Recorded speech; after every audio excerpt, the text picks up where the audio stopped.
Oh, that's a beautiful toke of coffee, babies. Good morning to you. Salute to you, each and every one. Clink all the way around. Bless your sweet Bippy for being alive again today, for taking another breath and having nerve enough to get on with it, man. Not everybody does, you know. Some people chicken out and run the other way. They can't help themselves, but oh my goodness. Thank goodness it's not you, man, because, wow, what would the world be with, wow, we got to have you here, babies. I mean, you know, wow. I mean, wow, man. I mean, like, wow, man. I mean, yeah, we're an old hippie. We still use all that old hippie terminology. One of these days, we're going to have a show dedicated to nothing but hippie and trucker terminology so you guys can start understanding and interpreting, you know, what's going on here. I may have to put out a handbook. In fact, I think I probably will handbook to hippie terminology and other gracious stuff, you know, helping you make the transition. Because some of you guys, boy, you have to read by candlelight. You're so dang retarded. You don't know how to turn on the switch. You know what I mean?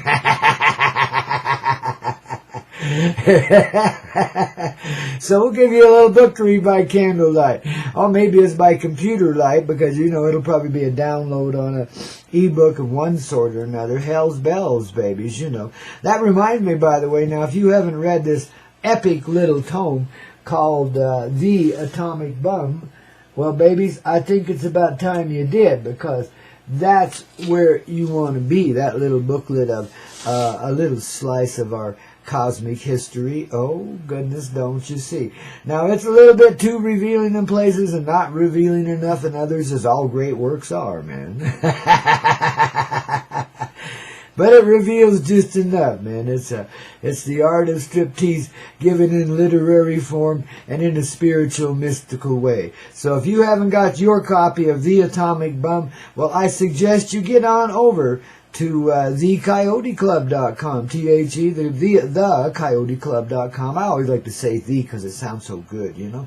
But anyway, thecoyoteclub.com, coyotes with a K, clubs with a K. And you can get your autographed copy on the web. Got a special on it right now for a really cheap old deal, man. So get on with it, babies, because this is your chance and probably the last chance you're ever going to have, man. So, because, you know, I may just withdraw it from the market any moment now, you know, and replace it with a handbook on hippie terminology or something. So then it'll become real collectible. It already is in a way. But anyway, then it'll become real collectible, you see. So if you don't read a word of it, if you just look at the signature in it, well, by golly, he did sign it. How come he did it on the second page, Myrtle? I don't know. Because he's a damn retard, that's why. No, that's where you preserve the signature. See, put it on the first page, that's the first page to fall off. If you got it on the second page, it's going to last a little while longer. And that's where the real title page anyways, the second page. So you sign on the title page, see?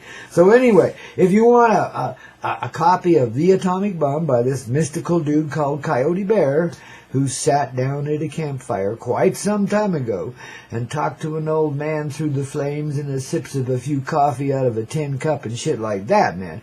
Now, you know, I mean, this is the story, man, and this is the way it was compelled into this reality, was over the flames of a campfire. You know, I must point out that civilization had its beginnings around a campfire, don't you see? And, you know, this would be a good week to delve into that realm because, babies, that is a campfire tale if ever there was one. It is a bit adult in nature, so I wouldn't be giving it to teenagers because they already know more than anything in that book anyway. So it's pretty innocent by what they know, man. You know how kids are. Shit.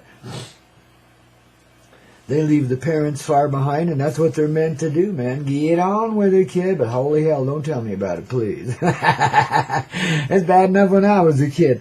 And here's to being a kid forever, babies. Here's to being a kid for life. Here's to the kid called Good Dude in The Atomic Bomb, who proves, if nothing else, that resilience has perseverance, and perseverance is born of resilience. There you go. You got to remember, this is a rock and roll medicine show, and it is Coyote on top of all of that. So, babies, we speak in a lot of metaphorical terms, and we run it around in ironic and wry and satiric sort of ways. We run it around through the wringer washing machine till you think your tits have got stuck in them 3 times. And none of you know what I'm talking about now. But see, there used to be these washing machines that were not automatic, you know. And you had to fill them up with a hose. You'd put the hot water in and then put your clothes in and put a little soap in there. And then it would actually like wash it. And then you'd have to like drain that water out, and then you'd put it on to spin, and it'd spin a little bit and get some of the water out, you know, and then you'd rinse it, you'd have to fill it up again, or anyway, you do that a couple, 3 times. And then when you're done with all of that, then there's this wringer thing on top, 2 big old rubber ringers, rubber rollers, and you pass your clothes through those rubber rollers before you go hang them on the clothesline, you know. I know, you don't even know what a clothesline is, do you? But we had them back then. And anyway, so you like run them through this wringer, you know, and then you go hang it, because that wrings all the water out of them that the spinner can't get, because they're really weak pieces of doo-doo, you know, but they were better than washing it out on a handboard, believe me, on a washboard. Wow. Phew. And how? But then again, I don't know, you know, if you wore the right shit, you wouldn't have to wash it all the time anyway. There goes that hippie thing coming in again. I tell you, I got to write the book on hippies.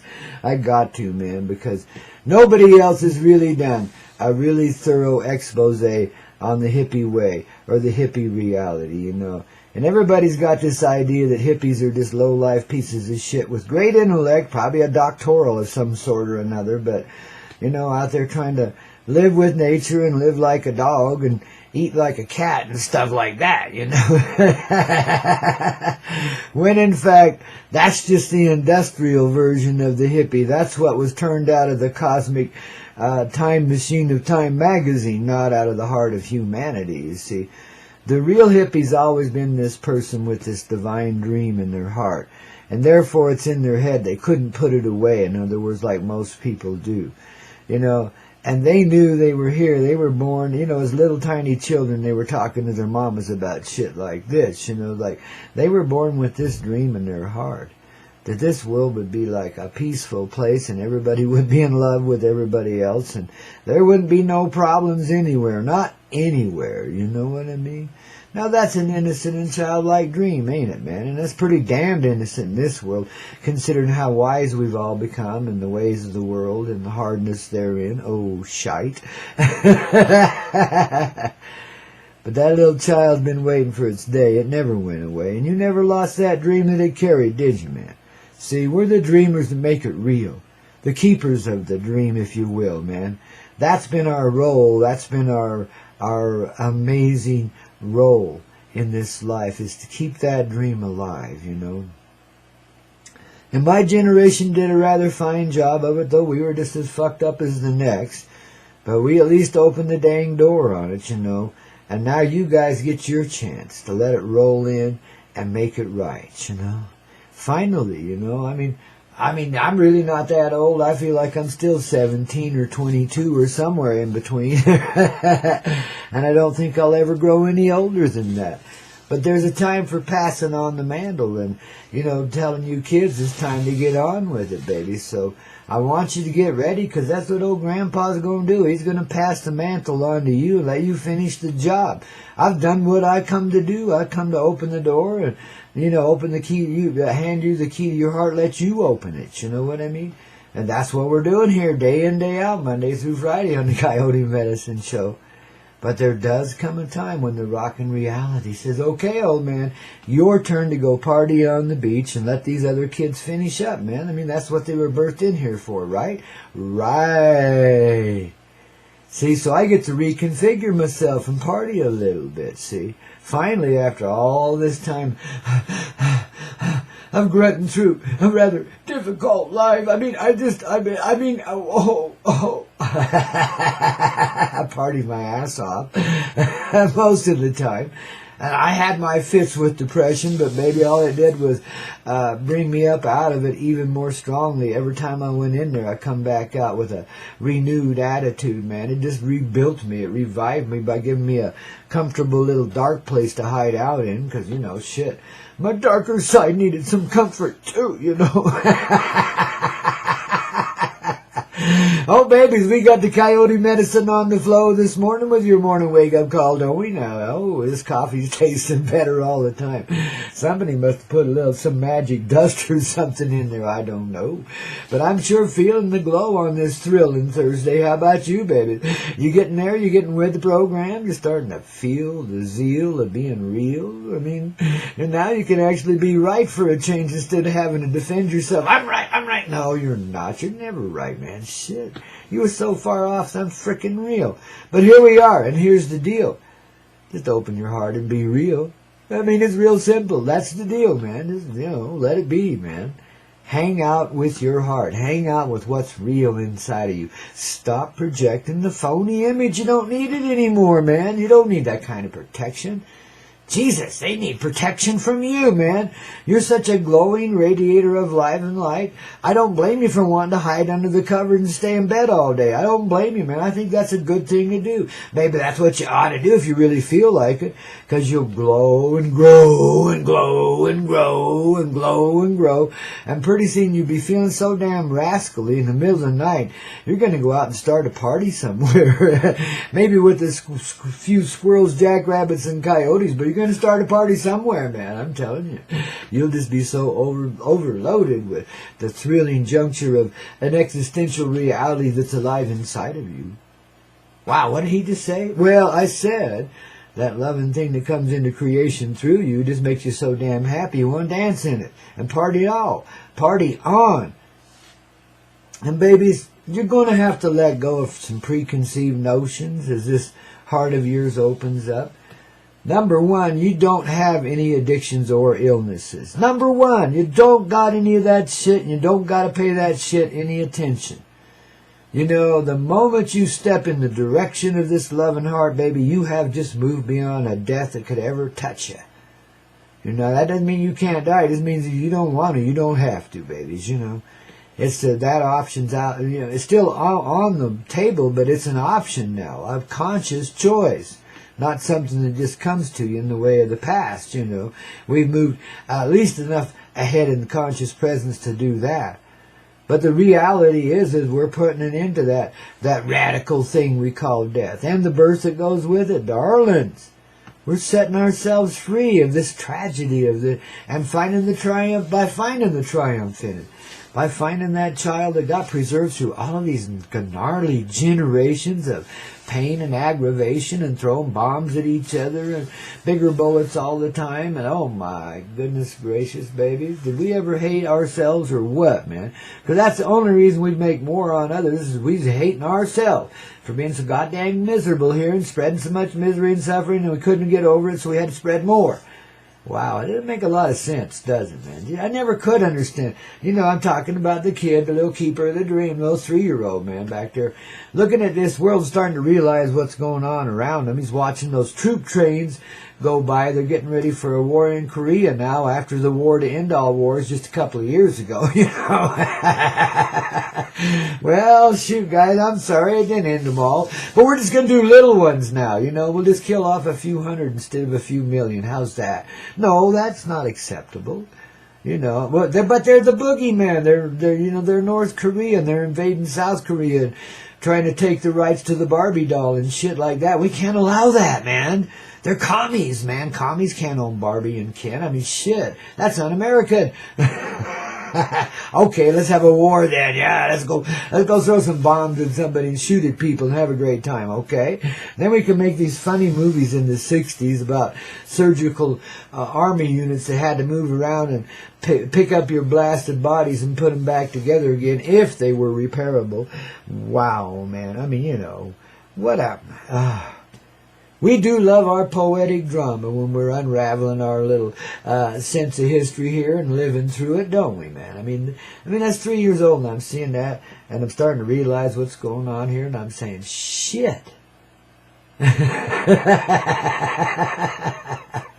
Boing. What do we do now, man? I got this dream. I got to bring it back. I'm just a fat little farm boy, What do I know? I'm still in diapers. Well, I wasn't quite then. In fact, I got out of diapers pretty fast. I hated those things, man. Gave me a shitty disposition, So here we are on the roll, man. Here all these number of years later, and guess what? That little dream come true, babies. Yeah, because we kept it. That little 3-year-old never let go of it, man. It's looking around in that world out there and saying, I can't allow this, you know. And eventually it realized it had to live in it for a while before it could. It thought, you know, right now, of course, that's the way kids think. Now! And how? But, baby, the kid learned to wait, and the kid learned to season himself up with a whole lot of experience and give it a reason to birth this dream. Had to go around, collect a little experience, you know, and get things underway, man, so we could come out and play in this kind of day. So that's exactly what we're doing, man. That's the coffee that's been brewing all these generations on the campfire of life, and that's the story told over that very campfire in this book called The Atomic Bum by Coyote Bear. B-A-R-E. That's one of my pseudonyms, babies. Yeah, when I want to bear myself in public, I say, hi, I'm Coyote Bear. Then you can get away with it because that's your name, see? It goes with the turf. You know? Especially you folks over there in Utah listening in now. If you want to know a little bit about what really happened in the beginning ages of that little space, man, well, I mean, as far as the European invasion goes, you got to get into the Atomic Bum because there's some valuable experience there that you want to relive, along with a few of the old timers that did it back then when they were young timers, man. Yeah, some of our ancestral energies. So, especially those folks over there in that little tiny little bird called Springville, Utah. V-I-L-L-E, just like in New York, only that's Utah. And it was a tiny little town of about 3,000 people when I was a little kid, 3 years old. And I go over there now, which I don't do very often because it's big. It's really big. You know, and I've just never been much for Urbania. You know, I know a lot of you live there, and more power to you, man. But, boy, I sure can't do it, you know. And that's what my little hometown has become. But, see, that's what you get for getting attached to places on this earth, you know. And sometimes those places attach to you. And sometimes part of your rebirth is getting away from the things that hold you back there where you had your beginnings in this life. Sometimes that's not a healthy thing for you to stay there. And sometimes you've known it for a long time but couldn't move because you felt paralyzed. But then one day the paralysis melted away and you saw the vision clear. You were here to fulfill the dream, and now was the time to begin the journey. And that journey began with getting the fuck out of Utah. Or wherever the hell else you happen to be. You know what I mean, Jelly Bean? And you know, acknowledging the hold it has on you as you're pulling away, man. It's trying to pull you back, and it will too if it can. Well, of course not. You're free.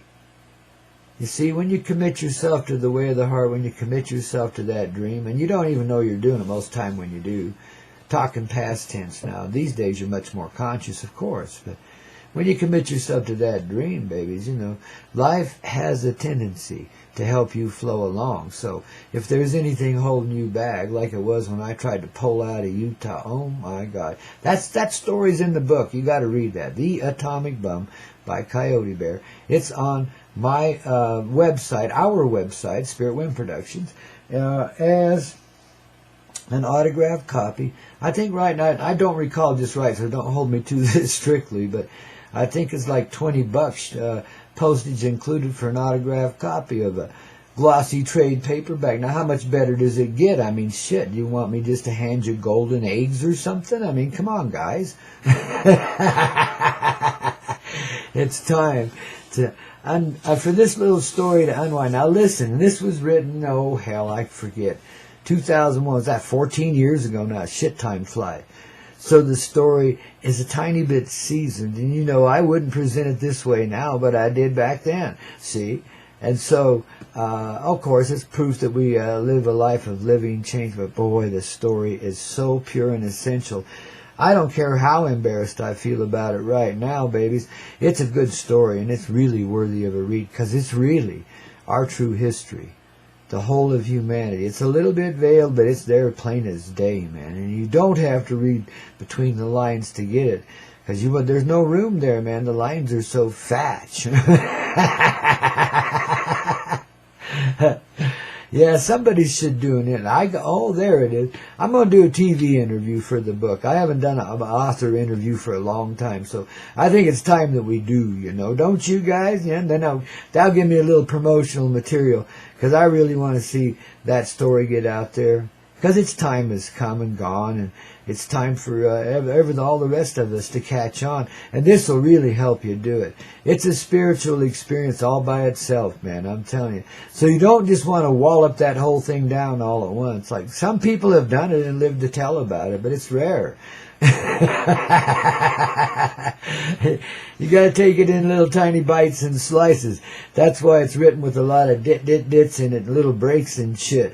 It's like a new refreshing wave coming from a whole new direction, so you stop and get ready for it, that kind of thing. So it's built with intentional breaks in it, but that's also part of the comedy too, is the breaks, You'll get my drift after a while. Coyote humor is often very subtle, but it's always right there in your face. It's obvious as all get out when you get past the subtlety.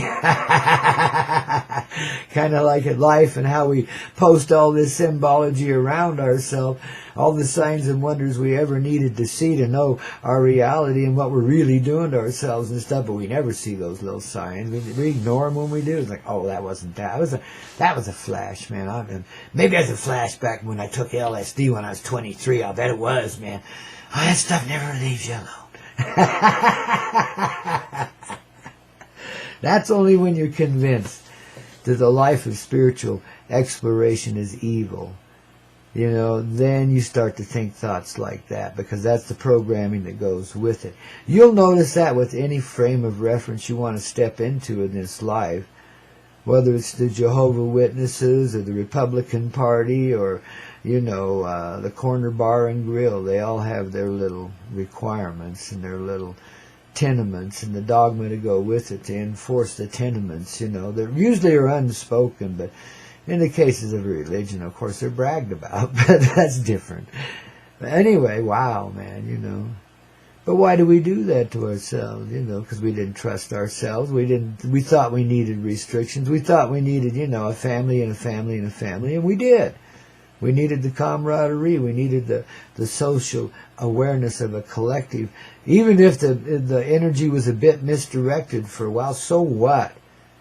We were working as a collective in these little places. That's why we kept putting together even secret organizations. It's not much fun. I mean, it is fun, but it's not much fun doing it by yourself all the time, It's good. So our nature, our inclination is to gather others around us. And, as phony and as weak as this reality was, without much feeling, well, then you had to create a reason for people to gather around you because you had something to share. And you wanted more people to help you do it, So maybe you came up with a formula that wasn't just totally perfect, but, it gave people an excuse to hang out. You went down and remodeled it, bought the corner bar and grill and remodeled it to make it far more friendly to the neighborhood. And you put up fresh new signs and 2-for-1 beers and 2-for-1 burgers or whatever it took to get people coming in there. Free pool. That's a good one. They always go for that one. You mean I don't have to put a quarter on the table? No, just come on in, shoot some, man. Just don't hurt anybody, okay? See, whatever it was, your task was underway and you brought other people into it, and pretty soon you're sharing your smile all through a whole bunch of other faces. You know what I mean? Even though you may be doing it as the Reverend Dr. Jimbo and, stealing money from widows and orphans like those kind of slime doggy people do. It's still, you're there to create a social situation where people can experience the consciousness of the collective heart and express and experience it, perhaps in a dogmatic way, but so what? There's freedom in that kind of dogma. See, that's why we carried it through, And when you get past all the action-reaction kind of bullshit and you just look at it kind of honestly and exteriorly from the heart's view, that's what you see. You see people's desire to be reunited as a collective, being expressed in all kinds of little experiential circles, from family, blood family, on outward, into all the different, the Kiwanis Club. being a sailor at sea, being a truck driver, that's a brotherhood. I mean, you know, shit like that, man. I mean, we always find these families. We always find these collectives. We create them around us if there ain't any, you know. Well, dreamers, keepers of the dream like yourself and myself have to, like, you know, keep trying to manifest it, even though we know it's a little premature. We'll throw little flicks and flashes of it out there and see see if the water's ready yet, you know. Knowing that it isn't, but at least we're throwing our beginnings out there, you know. And sometimes, you know, in the past when people were doing that, throwing their beginnings out there, people took it for the whole recipe and swallowed it hook, line, and sinker. Next thing you know, you got a dogma that's choking you to death, you know, and you don't even know why. You got a hook inside, and you don't know that. You think you're doing just fine, man. Why ain't everybody else stringing along, man? I ain't got no hook in my... No. Wow, man. Bite down and see if you can break the line. You might be able to. Maybe you got enough teeth left. You know, I've got 3 or 4 left. I think I could still bite the line in 2. Might be a little painful, but, you know, we got to do what we got to do, wouldn't you say, baby? Keep our day underway, our life just right, our flight in motion. Yeah, baby, see? Wow. Isn't it good to be able to experience life in this way? To know that our ancestors, who probably flying over us as seagulls as we become Popeye the Sailor Person, or Olive Oil, his girlfriend, who always comes along for the ride because she's so much wiser than he is, and he really needs some looking out for. Though she still kind of likes Brutus, you know. Just like he still kind of likes, you know, Barbarella, Queen of the Galaxy. You know, but neither one of them have much of a chance with those, so they're with each other and, you know, dreaming. Okay, that's their way of carrying the dream forward. They can't help it. They're sailors, but they're over their head. The seagulls of our ancestors' spirit encourage us and ever onward and shitting on our head pretty accurately when they don't think we're moving fast enough or we're going backwards or they need to catch our attention for some reason or another. And the next thing you know, even though you hurry and wash that stuff out of your hair and so forth, you know, next thing you know, you have this strange compulsion to go watch this movie called Jonathan Livingston's Seagull again, you know, and you can't help yourself. You're compelled there. You know, it's the ancestral energies moving you on into a new dimension. Because this time, even though it's been 35, 40 years since you watched that movie, this time it's going to make some sense. Where before it just thrilled you and made you feel all self-justified, now, well, it might knock a prop or 2 out from under you, but that's because you got wings now. You can fly. Don't need props no more. You understand? See, we don't need the dogmatic way. We don't need the coded disintegration. You know, we don't need the coded way to carry forward. You know, the codes can be undecoded now and just lived. You know, we don't have to keep any secrets anymore. We never really did, but because the other side was, well, shoot, you know, turnabout's fair play, wouldn't you say? Oh, the oppositional attitude nearly killed us so many times, man. Be afraid of this one, shoot that one, love that one, because they're a different kind of species, man, etc. You know what I mean? Babies, it is what we created to be. It is as we see it to be. And if we see others as our enemy, well, you're going to have Korea and Vietnam and World War III forevermore, man. It ain't never going to stop. But see, I see a different world than that. I don't understand that shit. I never have, not since I was a tiny kid. I mean, I never saw what good it would do to throw bombs at people that thought differently than you. You know, I just never really understood that shit, or to shoot them. I mean, because I saw that you couldn't kill it, no matter how many people you killed, that energy. I mean, look at what happened to the U.S. of A., man. We went over there and pounded the poop out of Europe and thought, oh boy, we got rid of fascism now. And all of a sudden, here we are now, you know, 50, 60 years later, 70 years later, and son of a gun, we've been taken over by the fascists in the U.S. of A. Quietly, secretly, but very blatantly, too, you know. And we've been obliterated by a bunch of fascist Nazis, or at least they think they've obliterated us. They sure have obliterated and tarnished our rights and privileges and all that good shit that we got from the corporate state of the U.S. of A. and all that shit, right? See, this is why we have to move beyond this dynamic. Because if we just keep repeating it, it's only going to get worse. You know, and there's no way you can control and contain those energies and make them flow in a healthy direction. There's no healthiness in that kind of shit other than the valor that it sometimes brings forward inside of human hearts. And I'm not just talking about battlefield shit either.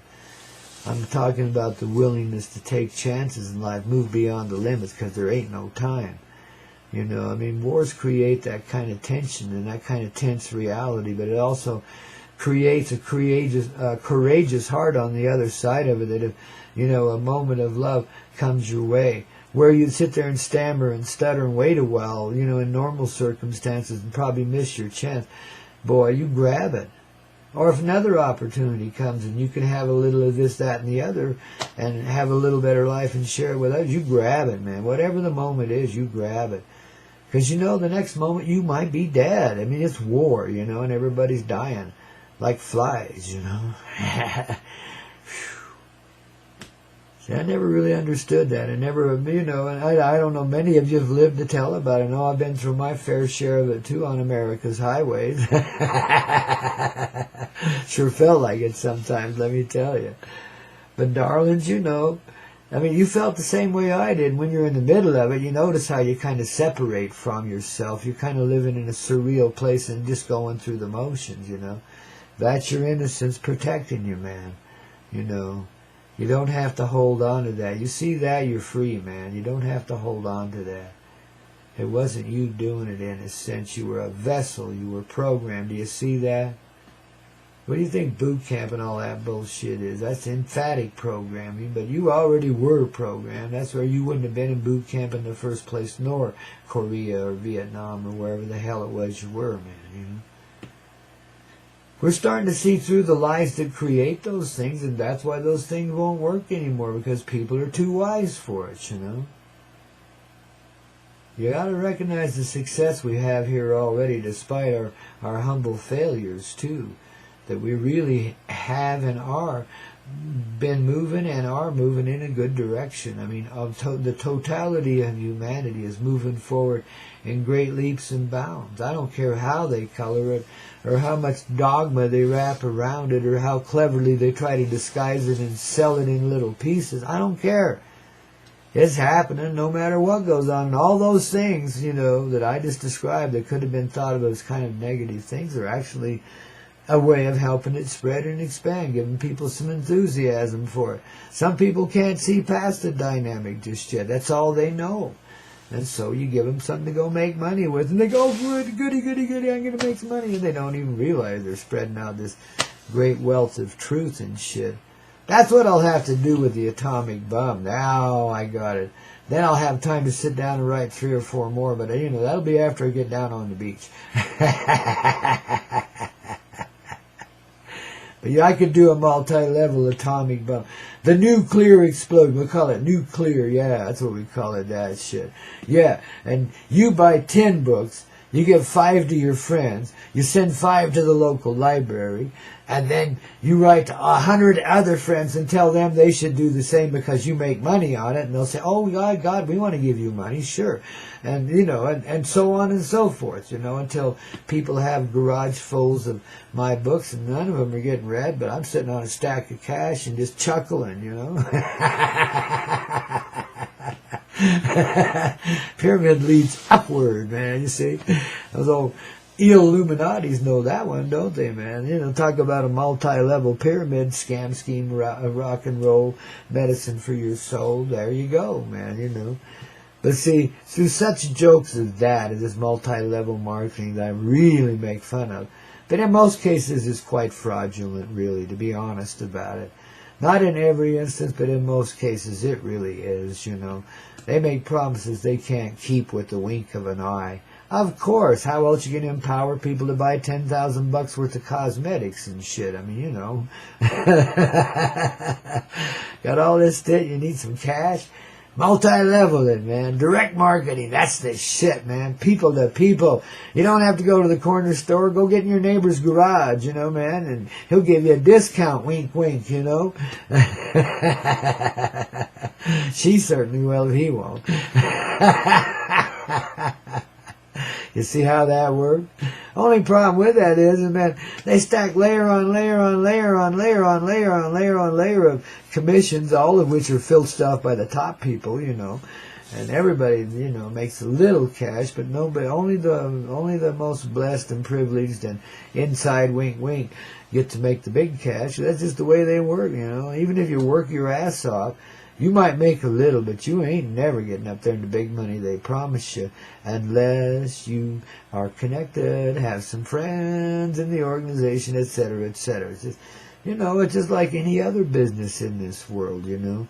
That's mainly what makes them work. You know, you can go out in the middle of Timbuktu and buy a store, but, you know, you may have just stepped into a rattlesnake's den as far as that community goes, because you don't know anything about the previous owners, you don't know anything about the community, you didn't do your research, etc., see?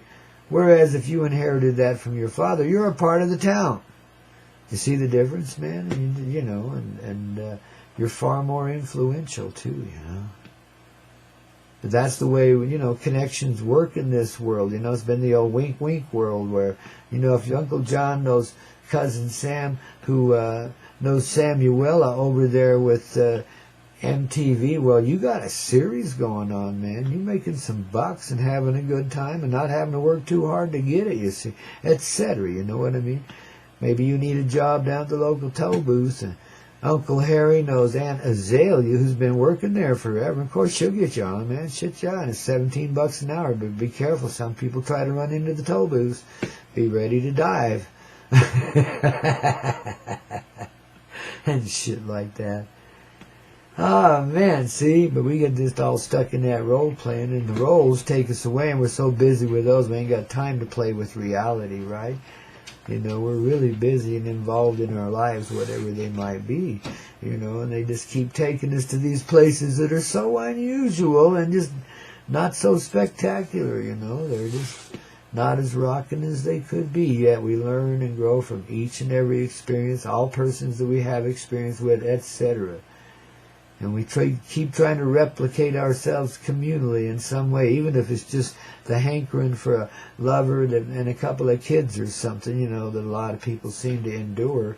Talk about suffering, but anyway, it is too, ain't it? I mean, there's a lot of joy in it if you do it right, but most folks don't know, even have hardly a clue of what that might be. That's why many of us have such tragic upbringings, because really, you know, most folks really thought they didn't know what to do, and they just winged it and lived their lives according to what others told them and shit like that, you know. Well, now we're starting to learn how to follow the formula that's written right inside of our heart. And you don't have to read it in a book or get it out of a movie or anything like that, man. You know, there's no holy book other than the Atomic Bomb. I mean, it's a required reading. Oh, I'm just joshing you, babies. It is a good book, and it is great work, and it's a great way to remember the microcosmic history of yourself, man. It'll help cue up that kind of stuff, because it's a bit radical. It goes where you wouldn't think it would. But every time it does, it shakes the tree, and lots of good fruit comes falling down, and you're well-fed and happy and all that shit, you know, there in the garden of life. So it's a worthy journey, baby. It'll help you unravel a lot of the cosmic mystery in your own life. But, you know, we're moving so fast, it may not even be time for that. But if you got some time, you got an extra few bucks, you know.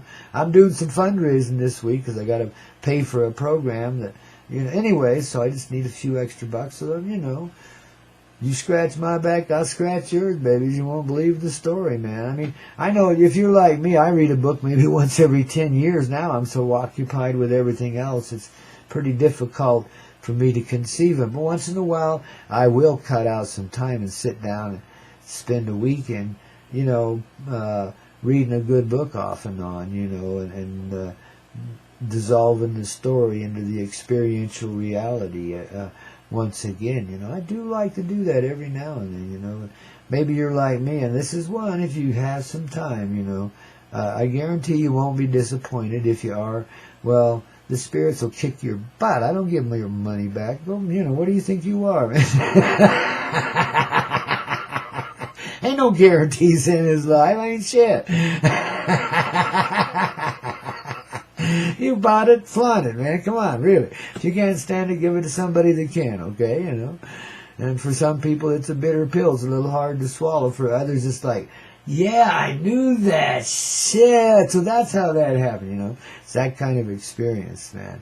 I think you're one of those, yeah, I knew that just wants to hear it reiterated a time or two so you can, like, catch on finally. Huh. Yeah, babies. I think you're doing pretty damn good at it, too, man. And I think the atomic bomb is just what you need to help you know. I mean, the weekend's coming now. You got to think about this, you know. I mean, you know, you may not be able to get that book just that quickly because, you know, shit. Unless you want to pay me $800 for overnight or whatever it is. I mean, they don't give that stuff away anymore. Where it used to be you could ship a book anywhere in this country for like $12 overnight. About 37 now. You know, something like that. So it's ridiculous. You can't ship books like that. So anyway, babies, you know, all the shipping, the bullshipping aside. Here we go for another cosmic ride on the Coyote Medicine Show. Your wake-up call in the morning with Grandpa Coyote, don't you know, babies, here on the Hazy Radio Network, man. That's all I can say. It rocks. So do you. Welcome back to the land of the living, babies. Ooh, you're just so divinely beautiful. Don't forget to let Mary J help you along the way, man. You know, get your toke right now, man. Ooh, along with me sipping your coffee. Then I'm going to have a toke while Leon sings my song to you, okay? Hey, Leon, baby, it's good to see you again, man. Where you been? Jeez. Yeah. Well, sat right down, so spark her up. Let's go, man. Let's rock. Leon Russell. Oh, almost live and in person. Here on the Coyote Medicine Show, where else but the Hazy Radio Network. You won't believe whose the next live appearance is going to be. Man, talk about resurrection. Well, anyway, here you go, baby. Leon, take it away, baby. Come on now, don't be shy. Leon.